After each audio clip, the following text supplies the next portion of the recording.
So hello guys, we are back again with another lecture. Last वाले में हम लोगों ने ओम्स लॉ को डिस्कस किया था। ओम्स लॉ, रेजिस्टेंस और रेजिस्टिविटी के बारे में हम लोगों ने स्टडी की थी और आई होप कि आप लोगों को वो अच्छे से समझ में आ गया होगा। आज जो हम लोग फोरमोस्ट टॉपिक डिस्कस करने वाले हैं वो है सीरीज़ और पैरेलल कॉम्बिनेशन रेजिस्टर्स का। जब हम एक सर्किट में एक से ज़्यादा रेजिस्टर्स के कॉम्बिनेशन को यूज़ करते हैं तो उसको कितने तरीके से हम लोग यूज़ करते हैं, आज हम लोग वो देखने वाले हैं। तो चलिए स्टार्ट करते हैं।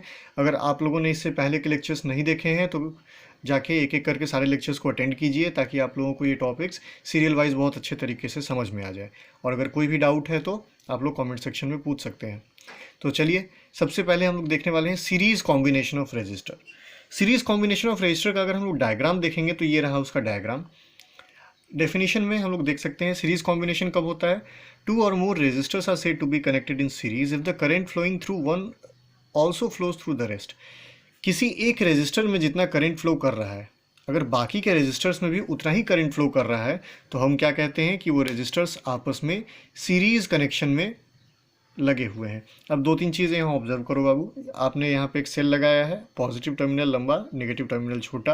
करंट पॉजिटिव टर्मिनल से निकल रहा है और वापस नेगेटिव टर्मिनल की तरफ आ रहा है। याद रखिएगा, जब भी हम सर्किट डायग्राम बनाएंगे तो हमें ये एरोज देके करंट की डायरेक्शन बताना बहुत इंपॉर्टेंट होता है। इससे ही पता चलता है कि करंट की डायरेक्शन क्या है और उसको हम लोग किस लॉ के थ्रू स्टडी करेंगे। तो सीरीज कॉम्बिनेशन क्या होगा? ऐसा कॉम्बिनेशन जिसमें सारे रेजिस्टर्स में इक्वल करंट जाता है और पोटेंशियल जो है वो सब में डिवाइड हो जाता है। अगर हम देखेंगे सीरीज कॉम्बिनेशन की बात करते हैं हम लोग, तो जो सेल है वो एक पोटेंशियल V मेंटेन करता है, जो क्या होता है, इसमें V1, इसमें V2, इसमें कोई V3 पोटेंशियल जाएगा।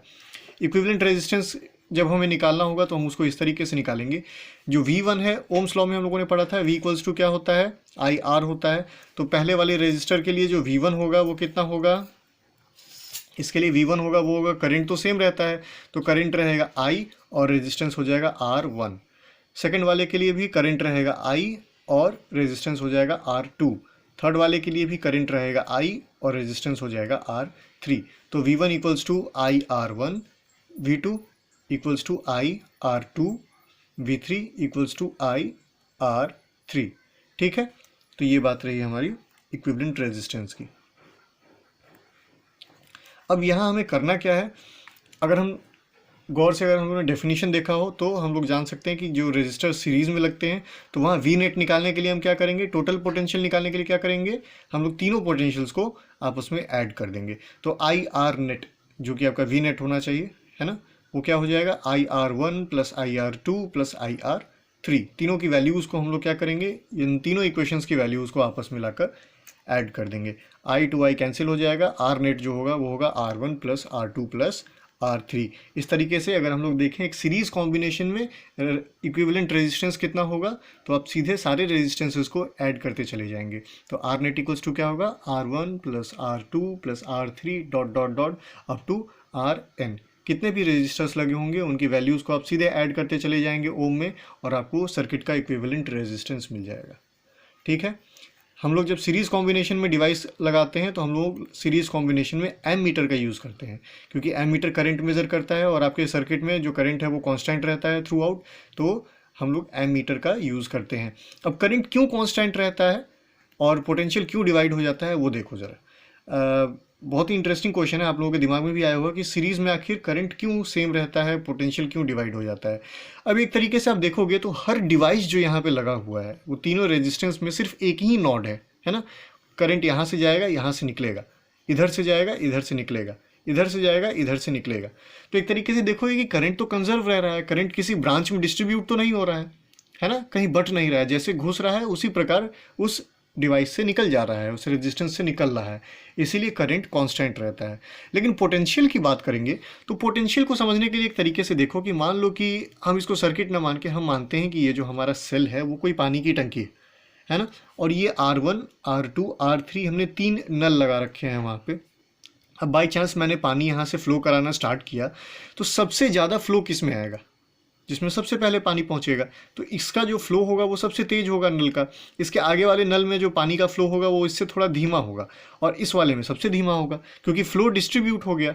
तो इसीलिए सीरीज कॉम्बिनेशन में जब हम बात करते हैं तो पोटेंशियल डिफरेंस जो है वो अलग अलग हो जाते हैं, डिवाइड हो जाता है।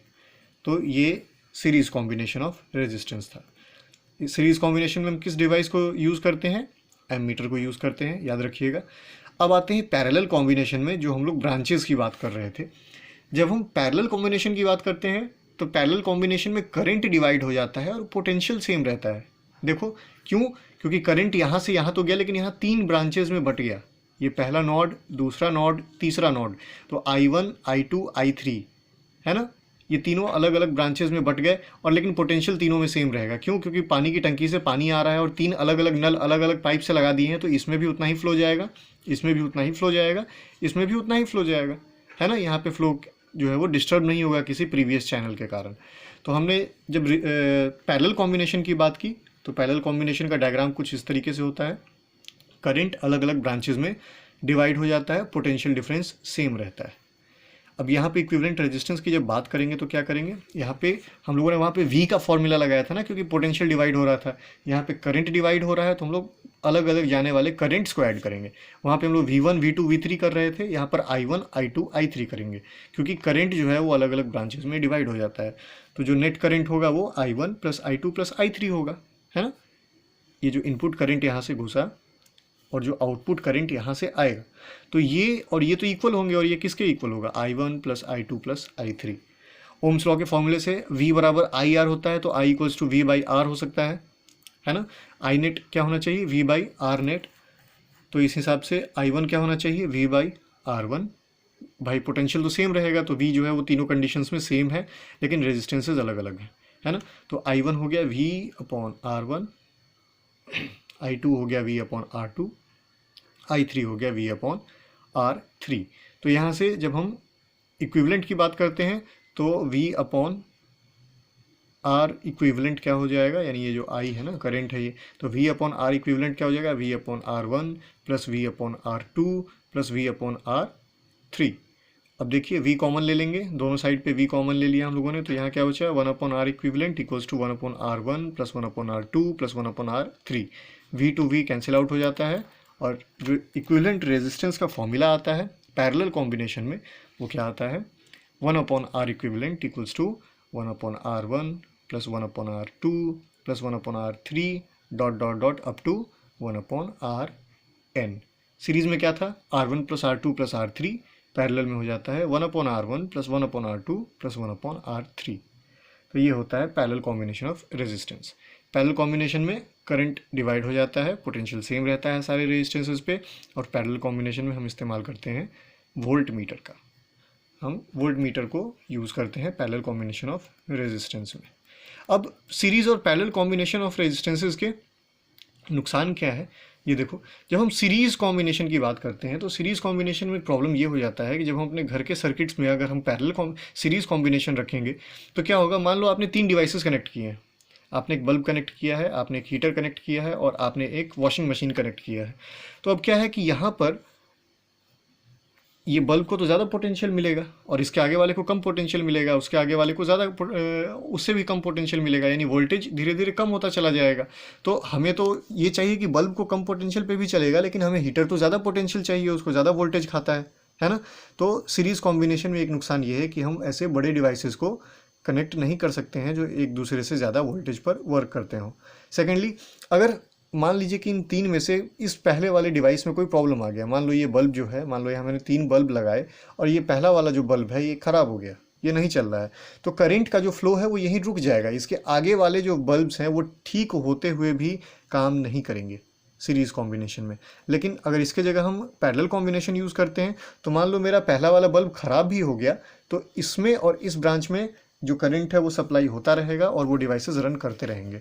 तो इसीलिए हम लोग अपने घर के सर्किट्स में पैरेलल कॉम्बिनेशन का इस्तेमाल ज़्यादा करते हैं, सीरीज़ कॉम्बिनेशन का इस्तेमाल हम लोग सिंपल सर्किट्स को बनाने में और डिज़ाइन करने में यूज़ करते हैं। तो ये था सीरीज़ और पैरेलल कॉम्बिनेशन ऑफ रेजिस्टर। तो हम लोगों ने इलेक्ट्रिसिटी के मेजर टॉपिक्स को क्लियर कर लिया है, हम लोगों ने ओम्स लॉ सीख लिया है, हम लोगों ने रेजिस्टिविटी का कॉन्सेप्ट पढ़ लिया है, हम लोगों ने सीरीज़ और पैरेलल कॉम्बिनेशन ऑफ रेजिस्टर्स भी पढ़ लिए हैं। अब हम लोग अगले लेक्चर से स्टार्ट करेंगे heating effect of electric current, यानी करंट जब किसी वायर से पास होता है तो वो किस तरीके से हीटिंग इफेक्ट को क्रिएट करता है, वो गर्मी कैसे पैदा करता है वायर में। तो चलिए आज के लेक्चर में इतना ही रखते हैं। आई होप आप लोगों को ये लेक्चर समझ में आया होगा। अगर इससे रिलेटेड कोई भी डाउट है तो क्लियर कर लीजिए, और पिछले लेक्चर्स को भी अच्छे से पढ़िए, चैनल को शेयर कीजिए और सब्सक्राइब कीजिए, और फीडबैक देते रहिए ताकि आगे के वीडियोस को मैं और बेटर बनाता रहूं। Thank you so much, bye bye.